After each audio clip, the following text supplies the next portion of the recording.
Ladies and gentlemen, Zach Martina.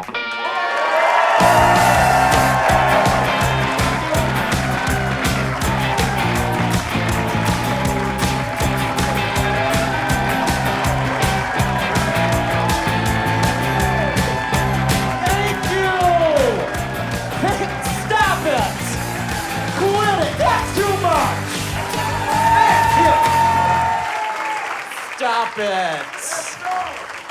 Stop it. I appreciate that. I've never felt love like that before. I know it doesn't seem like it when you look at me, but I do have a lot to live for. A beautiful wife, 2 wonderful daughters. I wake up every morning, I'm excited to go downstairs and see my family, you know? But sometimes I get downstairs and they're in a mood. And I wish I never woke up ever.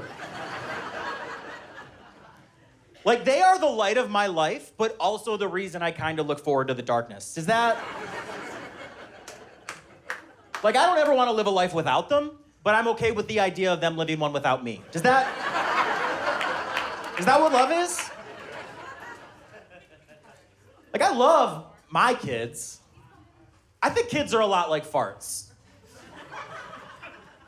I love my own.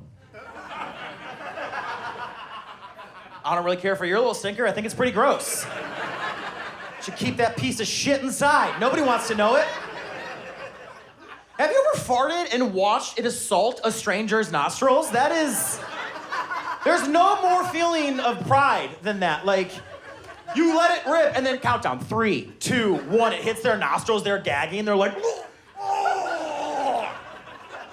Technically, you've taken that person's breath away. That's the greatest compliment a parent can receive, right? Like, that's what you're going for.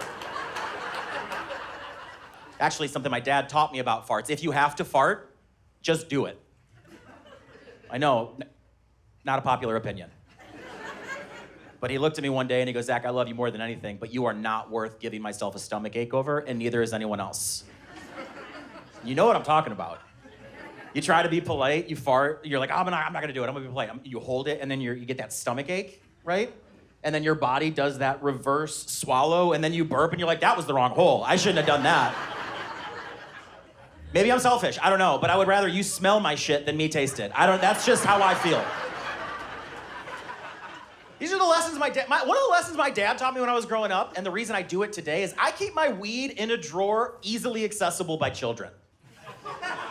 Because my kids know what pot is. You know who doesn't? Their friends. So whenever their friends come over, start sniffing around, putting their nose where it doesn't belong, they find my pot, they go home, they tell their mom and dad what they found. Now they're not allowed at my house anymore. Now every play date is an away game, and I win. My dad did have a way with words. He used to say things like, Zach, don't ever forget where you came from. And I think that's why he called me Squirt.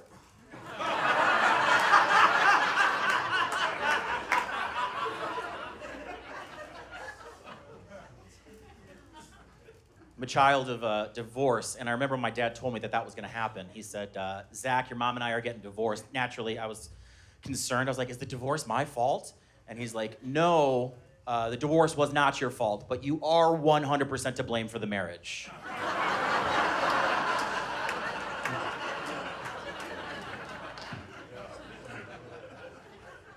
My parents loved each other. They got married and divorced 3 separate times. I think the 3rd divorce is gonna stick. They're just both in a better place now, you know? Like, my mom, she's gone to rehab, and my dad is dead. So they're both in a better place. I was thinking about my dad's funeral the other day, and that made me sad. And then I thought about a funeral that made me happy, which was for a former employee. I used to work for this guy, and you'd walk in, and he would say things like, I guess I'm just not a morning person. Obviously, I had to quit that job. So I did, and that was 6 weeks ago. 3 weeks ago, that dude died. And I was still on the mailing list, so I got invited to the funeral. And I went. And I laughed. Harder than that. I laughed like I did it, right? I was standing over the body and I was just like,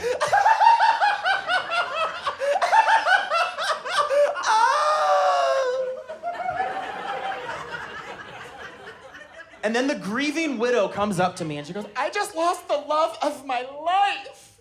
What is wrong with you? I'm like, I guess I'm just not a morning person.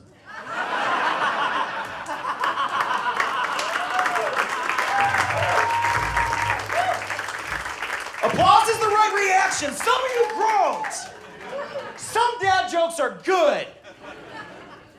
If you're in a bad mood after that dad joke, lucky for you, I know how to get out of a bad mood, and I'll share the secret with you.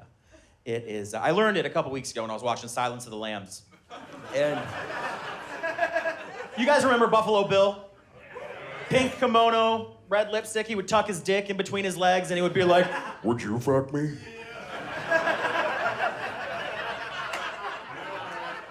Cause I'd fuck me. Whenever I'm in a bad mood, that's what I do. It's impossible to be in a bad mood when you are looking at your own reflection, earnestly asking whether or not you would fuck yourself. My answer is always the same. It's like, I mean, yeah, it seems like you have a pretty good personality and a good sense of humor, but... So the other day I woke up, I'm in a terrible mood. I'm like, I gotta get out of this. So I go into the bathroom and I tuck it deep, right? Like Tale of Two Cities deep, right? Like the front, perfectly coiffed 70s porn bush, you know? And then the back looked like a National Geographic set of hemorrhoids, right? It was impressive. So I'm tucked and I'm like, would you fuck me? I feel better instantly. But then I notice movement out of the corner of my eye and I'm like, oh my God, today's the day my wife hired the guy to come and clean the gutters. So I'm like, would you fuck me? I look over and this guy's just like,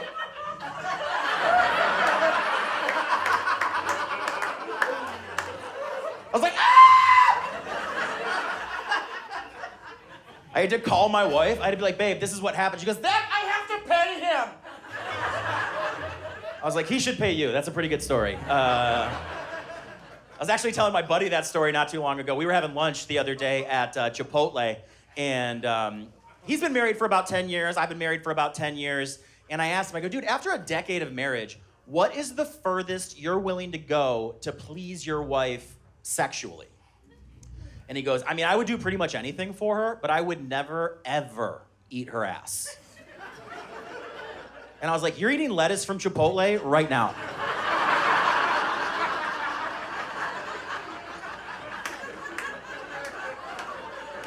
They recall that stuff every week for E. coli. You're treating a gastrointestinal infection like it's guacamole and paying extra for the opportunity. Save a few bucks, go home, stick your tongue in your wife's butt, everybody's happy. Called me a few days after that. I saved his marriage. Was pretty surprised also to hear how much he enjoyed the corn salsa. Was not expecting that.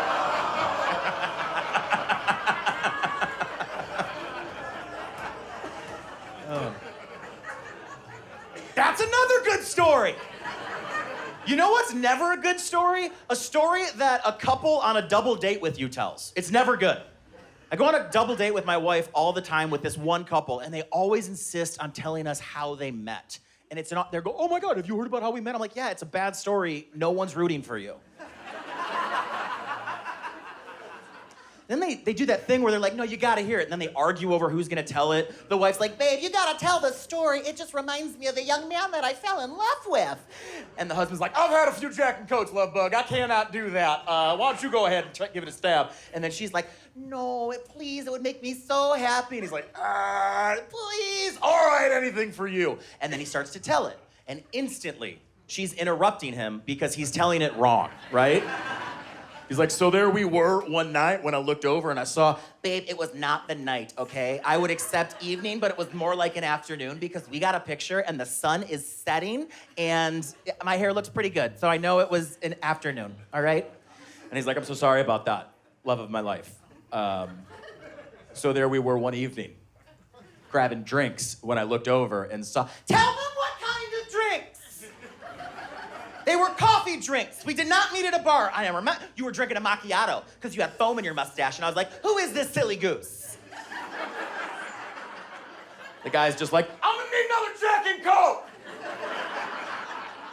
So there we were one evening grabbing coffee drinks when I looked over and I saw this beautiful thing in a purple blouse. Babe, you bought me the purple blouse. It couldn't have been the purple blouse. And he just loses it. He's like, do you want to tell the fucking story?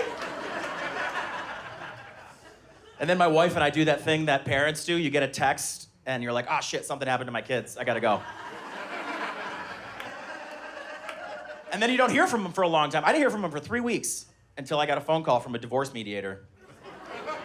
And they're like, Mr. Martina, you were there on the night of the cited irreconcilable differences. In your own words, could you please tell us what happened?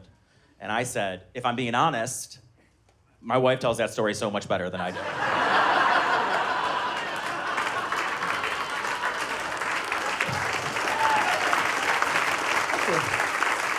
Yeah, you can clap anytime you want. It's just my self-esteem on the line every single second up here. So, it's fine. Had to go to their gender reveal party. Didn't care for that. My wife goes, we gotta go to their gender reveal. I go, I don't wanna go. She goes, you're going. I go, if you make me go, I'm gonna cause a scene. She's like, how bad can it be? I'm like, get the keys. So we go, and they light the candle, blue smoke comes up, everyone's excited. They're like, oh, it's gonna be a boy, hooray! But I see my opportunity, so I just strike. I'm like, it is 2025! Their gender is not your decision to make!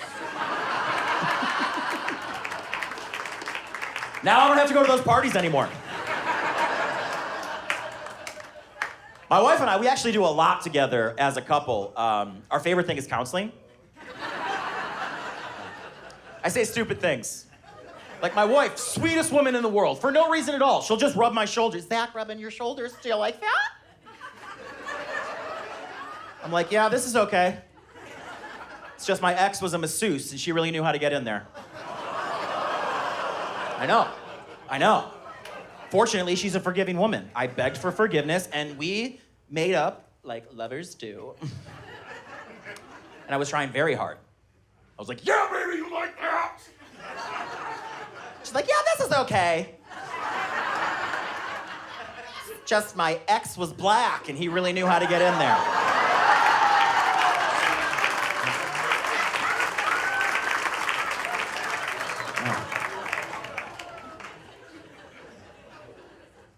I bleached my own asshole. I didn't mean to. It was an accident. But my wife, she keeps the Clorox wipes pretty close to the toilet paper, so... I wouldn't say it's clean as a whistle, but when I fart, it does whistle, right? Like, when you fart, it's like this. But when I fart, it's like a bird from Snow White.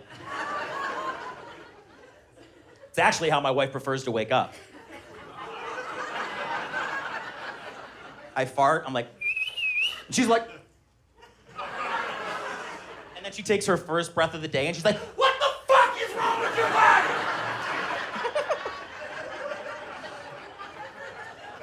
I told my wife that joke, she laughed so hard, her IUD fell right out of her pussy. She does, she has a great sense of humor, you know? Best laugh in the world. I say something funny at home all the time, obviously, and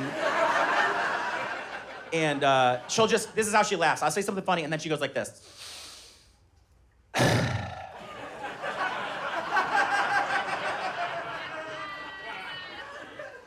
Just reminds me of what love is.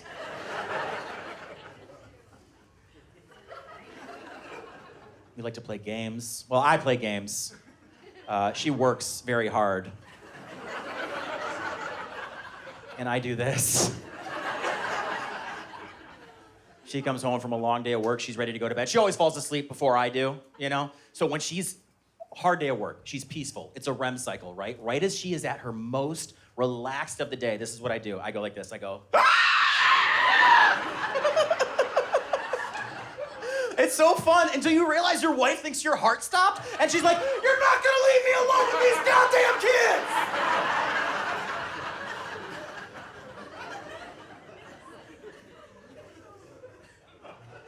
I mean, we fight. We argue. We don't argue over money, because again, I know who makes it. We got married, we combined our balances. I saw a comma in that balance. I was like, let's get Amazon Prime.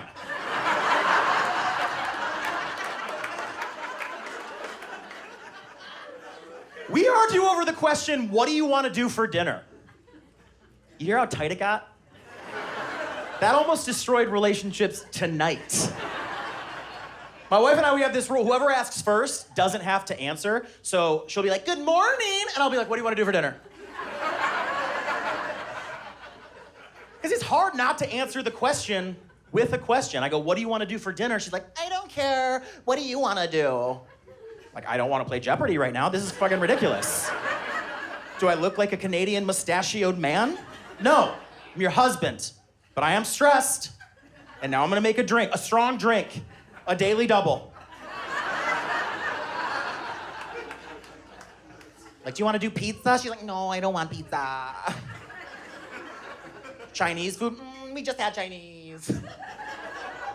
Tacos? It's not even Tuesday, Zach. Don't be stupid. I lose. I'm like, make a fucking choice! It's been 45 minutes! She's like, whoa.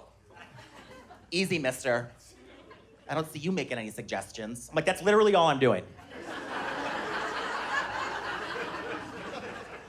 Well, what do you want? I'm like, right now, a divorce. This is ridiculous. Honestly, I thought we were gonna get divorced because she asked for one. And that was, yeah. I was like, why do you want a divorce? She goes, I'm the only one trying. I'm the only one putting any effort in. I'm the only one who's made any sacrifices for our love. So that night, for our love, I made a sacrifice, and I slaughtered a goat. And that is not what she meant. She's like, you're 100% white. There is not an ounce of blood in your lineage that would require an animal sacrifice. And then I pulled out my Ancestry.com, and I go, not enough to get a scholarship, but enough to do this joke.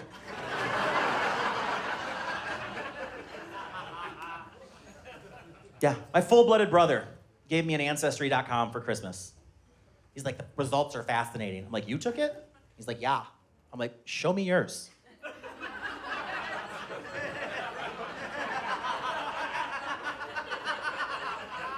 He's like, no, it's a gift. Don't be rude. So I'm spitting in the tube, and I realize this son of a bitch hopes I'm not his blood relative. Why else would he give me this? 100% match, so I did what any brother would do. I went over to his house, let myself in, unannounced, pinned him to the ground, and I teabagged him. Anyway, there's a dead goat in my bed, and yeah, my wife's upset. She goes, these sheets were my favorite. They're ruined. They're covered in blood. I'm like, babe, I'm not the only one of us who does that. And she goes, well, sometimes you sleep naked and you leave skid marks on the sheets. And in that moment, I realized that men and women are not that different. Whether it's fermenting menstruation or day-old diarrhea, it all dries brown. That's my favorite joke. Yeah, I'll tell you why. Because that joke is disgusting. But also at the same time, what a message of hope and equality, right?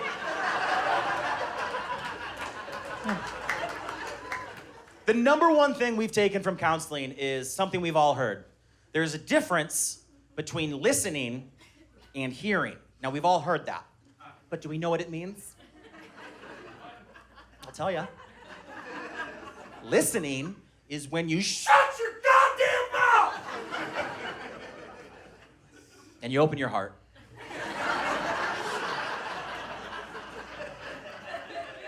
And hearing is a legal setting that you end up in when you don't listen.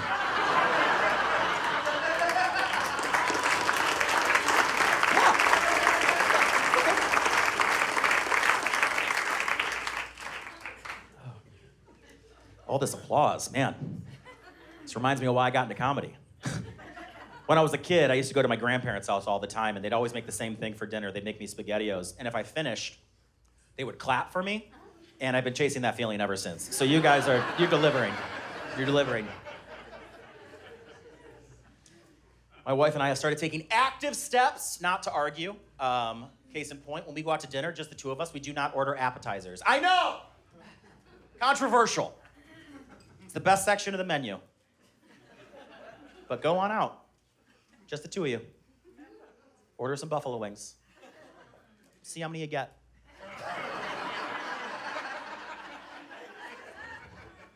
I bet it's 7 or 9 or a number that doesn't divide evenly. I eat my wings, I eat all boned in meats fast, so I'm done with mine. If you ever saw me eat ribs, your only thought would be, wow! That dude pays attention when he watches porn.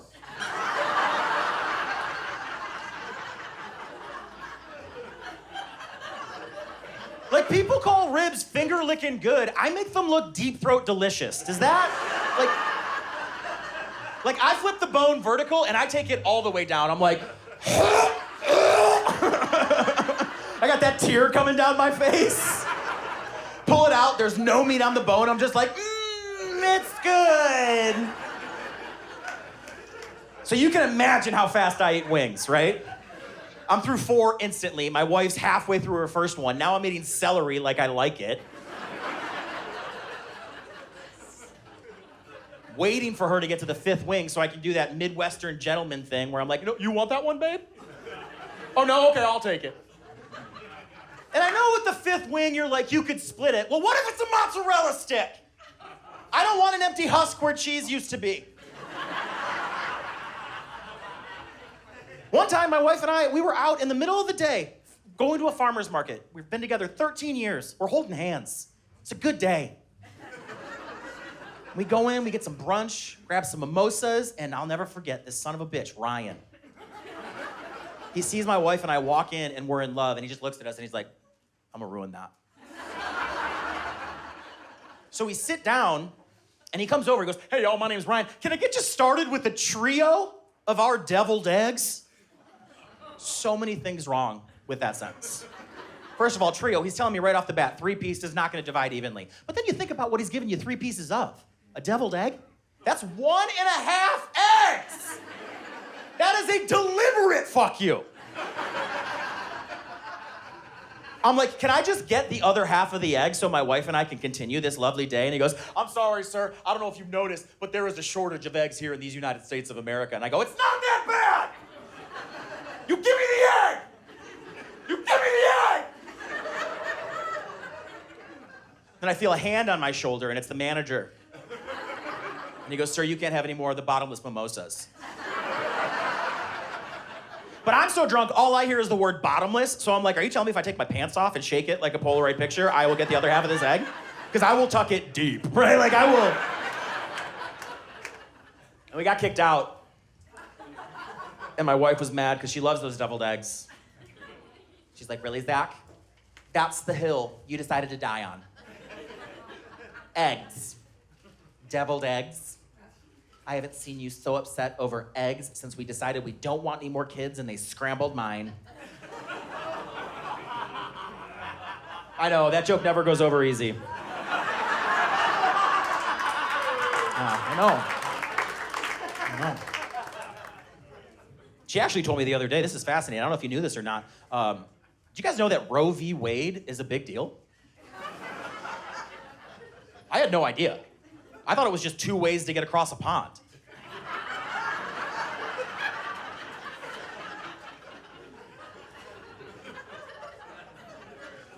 She's always providing information like that. She's also providing trips, family trips, memories to be had by all.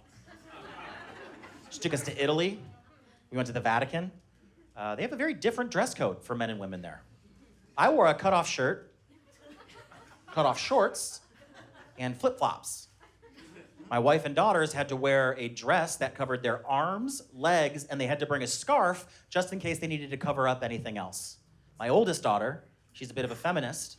She comes up to me and she goes, why can you look like a heathen, but I have to dress like this? I was like, well, if there is one thing the Catholic Church loves, it is a good cover-up.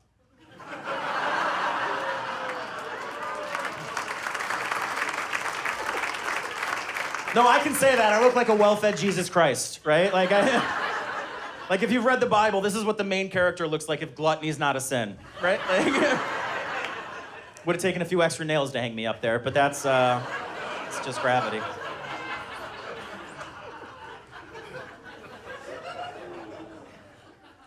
We took a road trip to Disney, where my oldest made a very interesting observation. She goes, "Isn't Disney supposed to be the happiest place on earth?"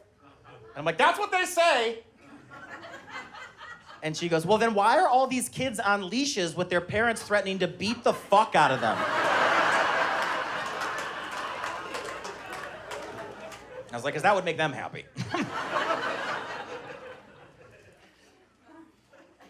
On the way down, I noticed, we were driving, I noticed all of these bumper stickers on the cars of America. The most popular one is the American flag, right? And it got me thinking about the evolution of the American flag, you know? Started off red, white, and blue, 13 stars in a circle.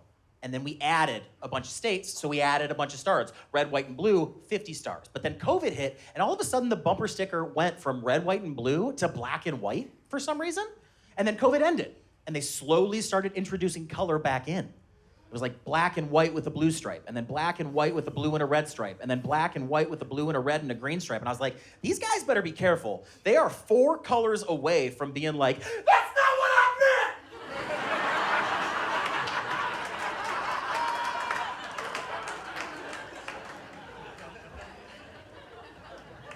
My wife, sometimes she has to work at night. She has to go and like show a house or something. So I'll have to make dinner. And when I do that, it is sandwiches. My youngest, she goes, "Sandwiches again? Bread?" I go, "Yeah, that's part of it." She goes, "I heard mommy's the breadwinner." And I go, "Yeah, you're lucky to have such a positive female role model in your life." She goes, "What's that make you, the bread eater?" And then she flicked my belly. And as a comedian, I was like, sick burn. But as a human being, I was emotionally destroyed. I was like, "You don't get to eat the rest of this sandwich. You go to your room." And then I ate the sandwich. Because I'm an emotional eater. There's 2 kinds of emotional eaters, right? There's the first kind, which is someone who uses food as a crutch to get through a difficult situation. And then there's the second kind of emotional eater, which is someone who uses an actual crutch because all that food took their foot. That's type 2.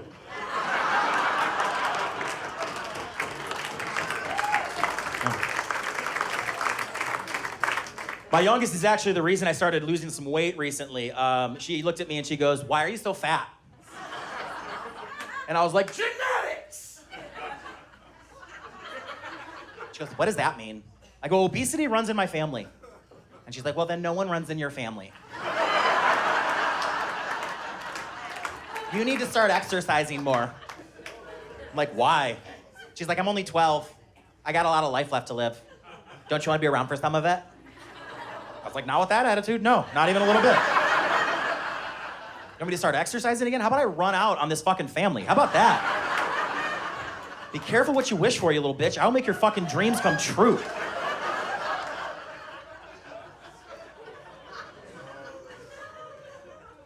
But I am down about 30 pounds right now, which is, do not clap! No! It never should have got that far! But being down 30, I feel like I don't look like a fat dad anymore. I just look like a dad who's getting fat, and I think that's the sweet spot. I think that's right where you want to be, you know? Forget a dad bod. Let's go with a father figure. We have fun. We have fun. People are always like, "How much weight do you want to lose?" I'm like, "I don't have a number. I know that I'd like to be able to step on a scale without having to take a shit and strip down naked first. That'd be cool. I'd like to be able to look at a scale and not have to convince myself that my microfiber boxer briefs weigh 45 fucking pounds. That'd be a good day."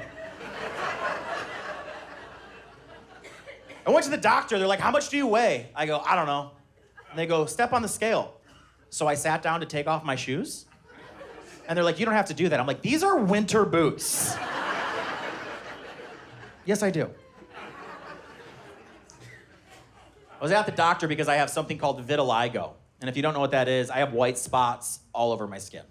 I noticed them first on my fingers, and then I noticed them on my dick, and I was like, what is wrong with my wife's pussy?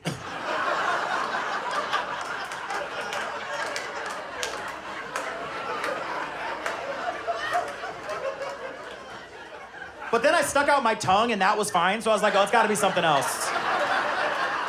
Yeah, I'm a good husband.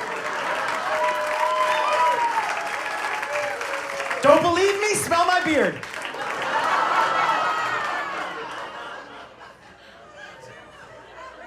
Regardless, I have dots, I have white spots on my penis, so I gotta go to the doctor. I go to a dermatologist. I go, Doc, I got polka dots on my penis. What's up? She gets down there, she's eye level with it, and just so nonchalant goes, oh, this is nothing to worry about. This is just something called vitiligo. And I realize there's a human being eye level with my dick right now. I am so uncomfortable. So I say the first thing that comes to mind, which is, vitiligo, what do I know? Tell me more.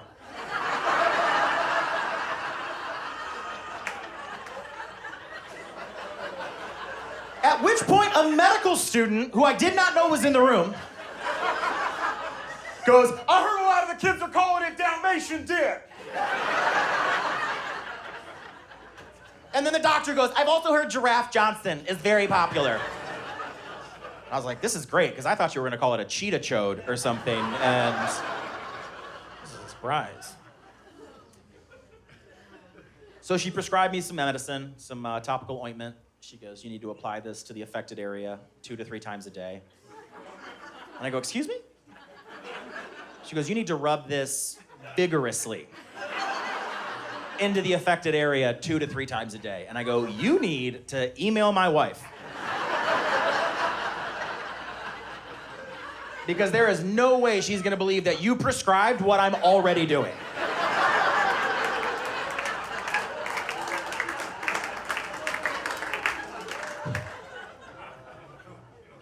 And I wanna make something crystal clear. I'm not ashamed of my dick, but I'm not proud of it. If I had to describe my dick as anything, I would call it an anal starter dick. Do you know, like, it's just big enough to try something new. Like, you've been to a ski resort before. You know the map of all the hills? If instead of a map of hills, it was a map of dicks, mine would be the bunny hill. And my dog's would be the double black diamond that you're trying to work your way up to. My dog's dick is so big. He rubs it in my face not literally, but he makes me feel bad. Like, one time I got out of the shower and he looked me up and down and his eyes got to my dick and he just kind of winked as if to say, cold shower, huh, bud? So I neutered him. No. It's not the only reason I neutered him.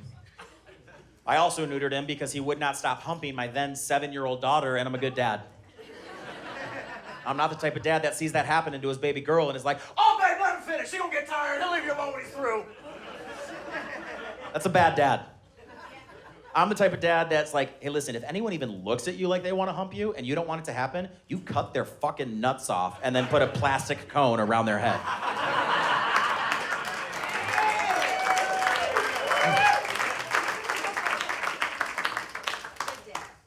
Thank you. Tell them. He is a rescue. I feel like you gotta tell people your dog's a rescue, otherwise they look at you like you should put yourself to sleep. So I got this dog, I took him home, filled his bowl with chocolate, had his stomach pumped. Now he's a rescue.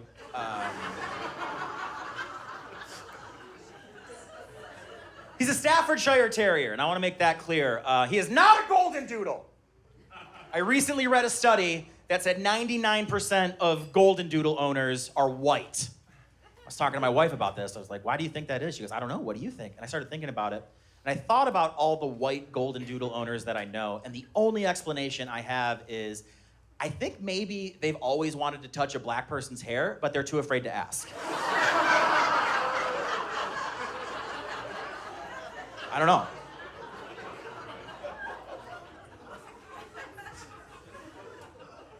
My dog's my best friend. Actually, no, he's more than that. Because my dog listens to me, and my friends don't do that. Tell my dog my deepest, darkest secrets. my biggest insecurities.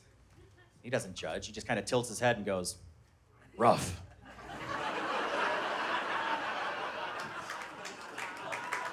Go on walks every day. He gets very excited when he takes a dump. So excited, in fact, that he will just run around my legs with the leash. So he poops, and then he runs around, and now I'm trapped doing like this hula dance. And then he prances through the poop with his paws.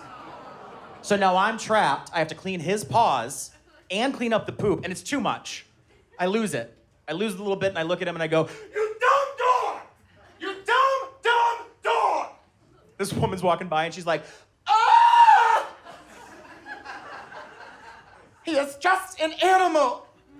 He doesn't know any better." Then I looked at her and I go, "That's what dumb means."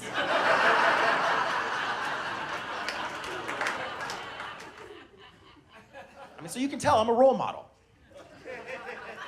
I go to the elementary schools in my community and I read to the kids, and it's not even court ordered. I just do it. Kids love it. They're like, "Oh my gosh, the screaming Muppet with all the voices, hooray!" Parents are like, "He's such a good role model. You're such a good example. Honestly, I wish you'd rub off on our kids a little bit." I'm like, "That's something a criminal would do. I would never ever do that. That's disgusting."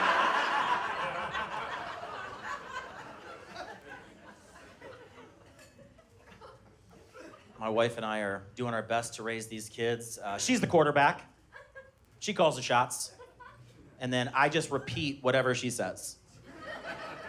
But I do it in a way that gets the kids excited about doing things they don't want to do, you know? I'm a hype man. That's it. Like, when they were little, my wife would be like, "Sweetheart, you gotta make sure you eat all your dinner so you can grow up to be big and strong."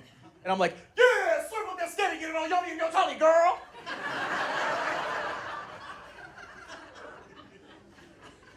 "Sweetheart, you're a little too old to have anything in those underwear, okay? Why don't you go ahead and make sure you make it up to the bathroom?" I'm like, "Yeah, get that cushion up to the toilet and go drip, drip."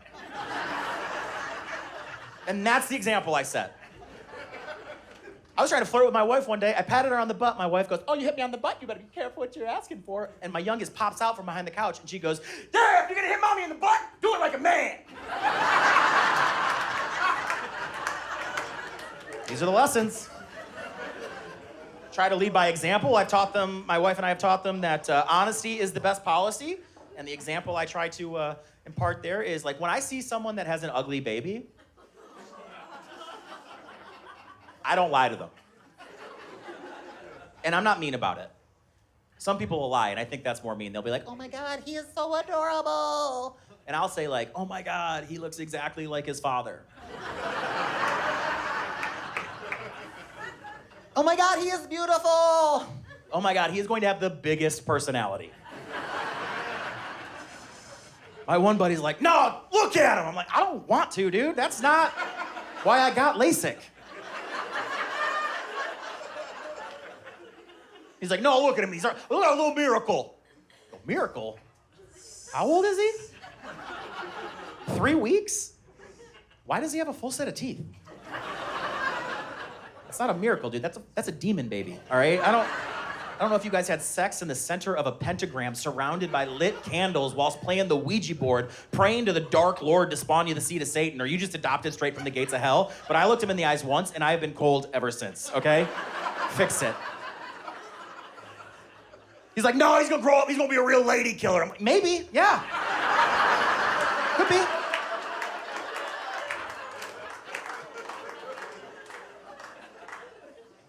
We've always taught our kids that don't use your fists because words hurt so much more, and they have run with that.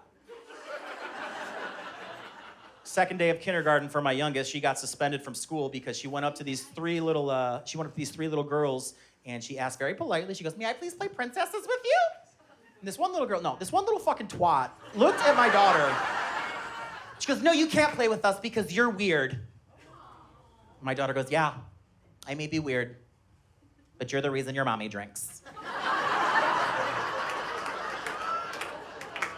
And that's the reason your daddy left, so you're pretty weird too. And they suspended my daughter. Principal's like, "You need to discipline her." I go, "I've never been more proud of anyone in my life. There will be..."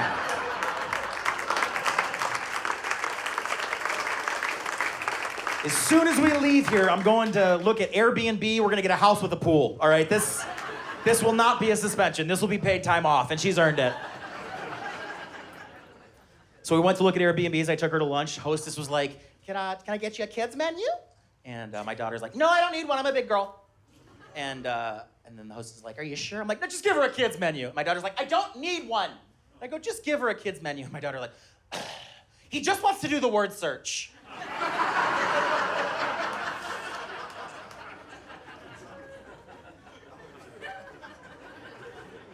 I'm actually not talking to her right now. Because she pushed the elevator button and she knew it was my turn.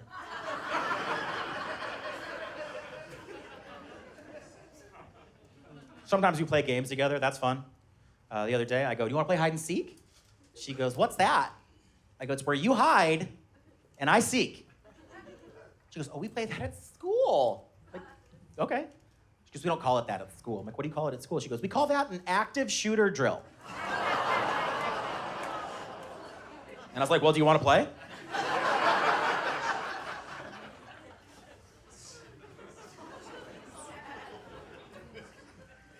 So I found her, she found me, I found her, she found me. I was like, did you have fun? She's, stakes weren't high enough.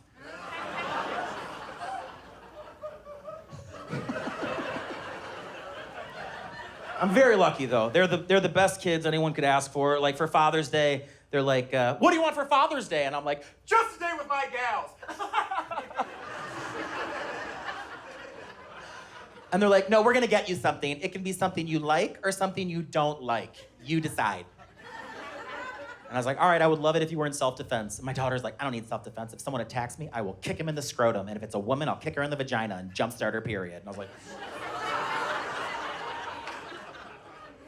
okay, I guess I'll take socks. A few days after that, my oldest, the feminist from before, she came downstairs. She was super excited to tell my wife and I something. My wife and I were on the couch. We were watching true crime documentaries, getting ideas for one another. And my daughter comes down super excited. She gets to the bottom of the stairs. She's like, guess who's no longer a little girl? Guess who's a woman? I was like, you sound like a gay man. But in that moment, I realized that my little girl was a woman now, and it was like too soon. It happened too quick. So I said the first thing that came to mind. I was like, did your sister kick you?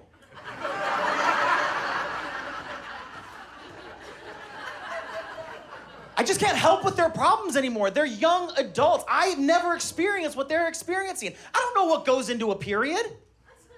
I do know that I think it's the wrong punctuation mark to call it. I think question mark is a bit better suited. What are you, hot? Are you cold? Are you happy? Are you sad? What the fuck is happening right now? My wife actually had to go to a doctor because she was having her periods too often. She's like, Zach, I'm scared. I'm having periods one on top of the other. And I was like, you should probably get your colon checked.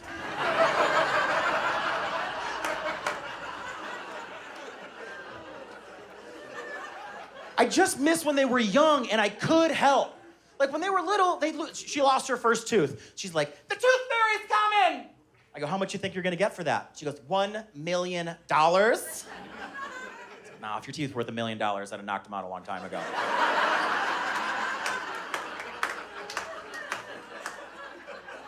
One day their mom was at work when they were little, and they just come up to me, they go, what's the private part? I go, for you, don't ever let anyone touch you here, here, or here. She's like, got it, don't ever let anyone touch me here, here, or here. But can I touch me there? And I was like,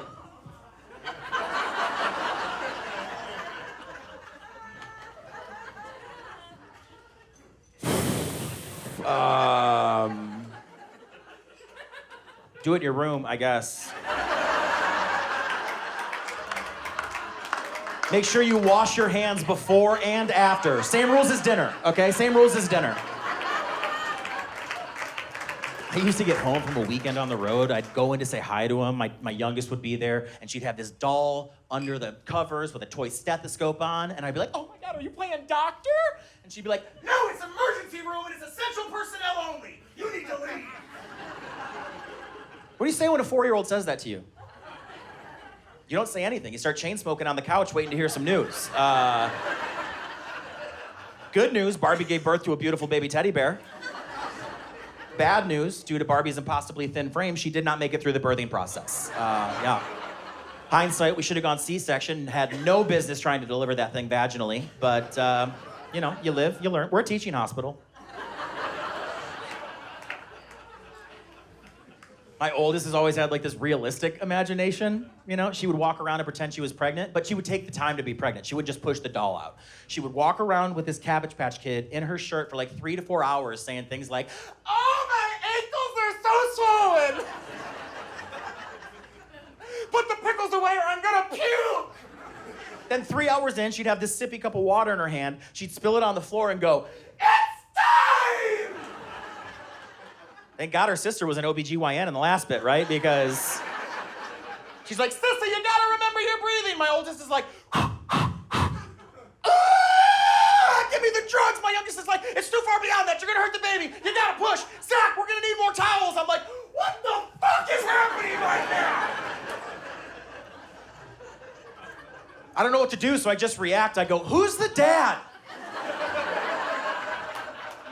She's like, "It's not my kid."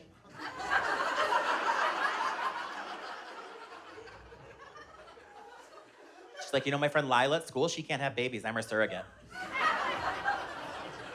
Yeah, they have a big vocabulary. We let them swear. They've been swearing since they were 4 and 6, because we have a rule. You can say whatever you want as long as you can define the word and give me 2 synonyms for it. Because when my daughter was in 2nd grade, her friend got suspended for telling a boy that she was gonna give him a blowjob when she meant a wedgie. So I was like, that's not gonna happen to my babies. And my youngest was 4 when she figured fuck out. And I remember because it was spaghetti night and I almost choked on a meatball. I was sitting there eating meatballs for her little 4-year-old. "I think I know what fuck means." And I'm like, "Ah! Ah!" My wife's like, "Do you need your wine?" I'm like, "No, give me the garlic bread. I'll get it." And I plunged it out with some Texas toast. And I caught my breath and I asked my daughter, I go, "What does fuck mean?" And she goes, "It means to have sex with, or it's something you scream at someone when you're very angry." I was like, "All right, what are 2 other ways to say it?" She goes, "To make love to, or to wish curses upon." It's like, "All right, you can say fuck all you want." And then she just twirled up some noodles, looked me dead in the eyes, and goes, "Fucking right I can." Yeah.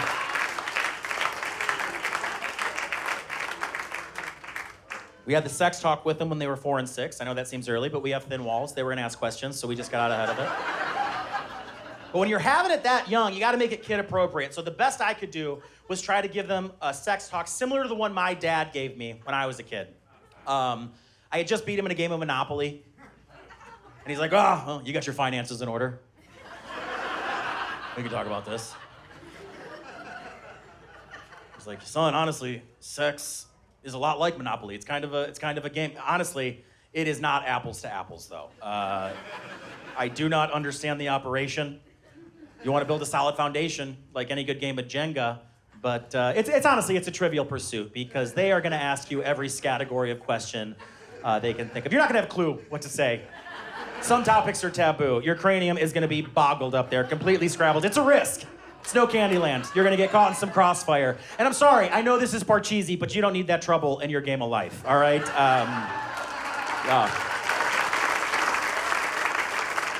You want to keep rolling the dice playing video games? You're never going to poker.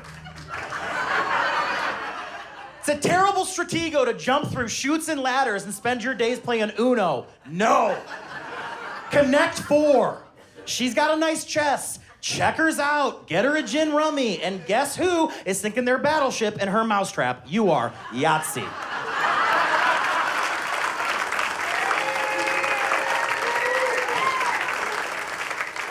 But when your kids know what sex is, it's so uncomfortable when they walk in on you and like know what they're looking at, right?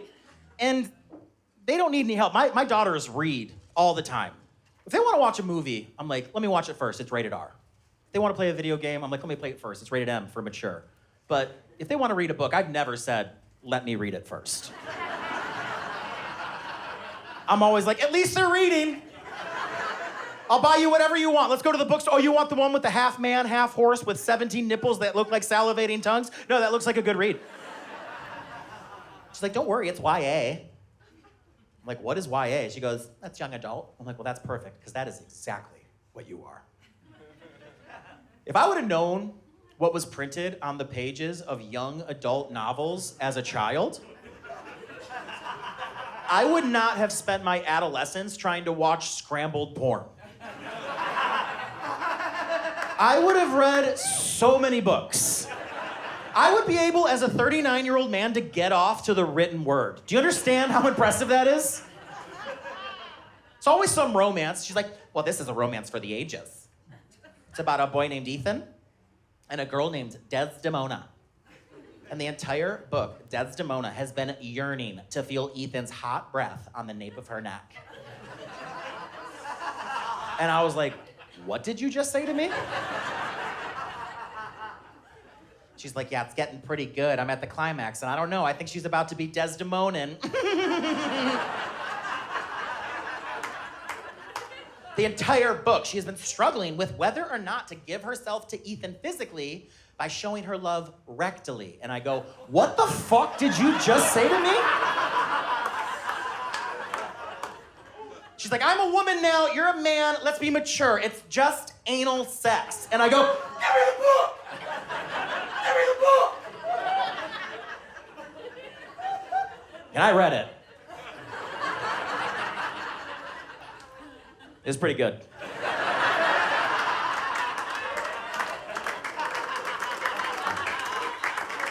I learned a lot. My wife and I were walking around with these smiles on our faces.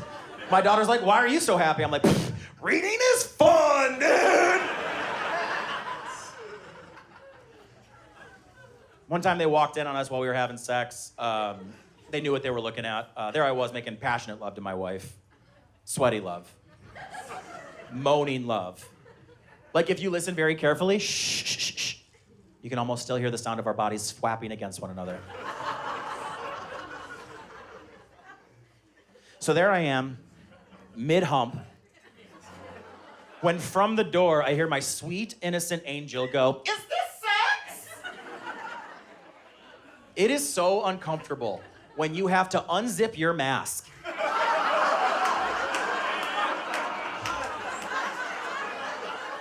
And be like, no, this is making love, right? She's like, I heard you screaming, ice cream, ice cream, ice cream. I'm like, that was a poor choice to say for it, and I apologize. I will explain later. I need you to close the door. I gotta get back in there. What do I always say? I say, you finish what you start, and I'll be damned if I'm not setting the right example. I'm a good dad. She's like, well, why does mommy have that ball in her mouth? I go, obviously she can't answer you right now. Well, why can you have a swing in your room, but I can't have one in mine? And why does mommy have my unicorn horn strapped around her waist? And I was like, because I just got done reading your sister's new book. Thanks so much, guys. My name's Zach Martina. I appreciate you.